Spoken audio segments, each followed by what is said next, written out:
If you're looking at weight loss and you're trying to run and just run and run and run and clock up more and more kilometers, stop, please. Let me explain why it's not going to be that efficient to just keep running and running and running. And before I'm going to preface this, of course, being active is going to be good. You know, you want a certain amount of calories out. That doesn't mean I'm saying just sit on the couch and do nothing, right?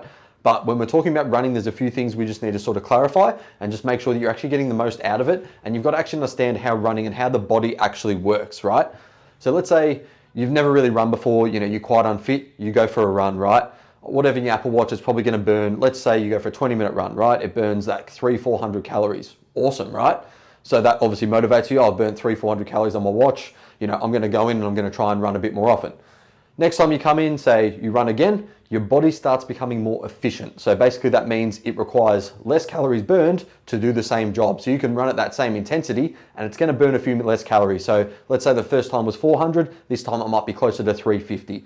As you get fitter, again, the body adapts, it gets better and better at being able to do that. So again, might be 300, 200, 100 calories. It gets to the point where if you're trying to burn more and more calories, then you just have to keep clocking up the kilometers until it gets to a ridiculous point where you can't recover from it. You know, again, nutrition, your food's probably going to be low as well, and you're just going to hit a wall. So what we like to do is, again, no issue with running, but if you're looking at it specifically from a weight loss perspective, then why don't we actually look at the activity levels throughout the day? So look at your step goal throughout the day and just try and hit a consistent step goal. Obviously, deficit is going to be the main thing in terms of your calories in, but we need to keep a consistent level of calories out. So if we're doing that by just running all the time and trying to clock up more and more and more kilometers, that'll work for a certain period of time. But as you burn less and less and less calories, that's not really going to work out too well for us. So just hitting a step goal, of course, if you've got some cardiorespiratory fitness goals, that's perfect as well. Still getting in some running, but understand that you are going to burn less calories over time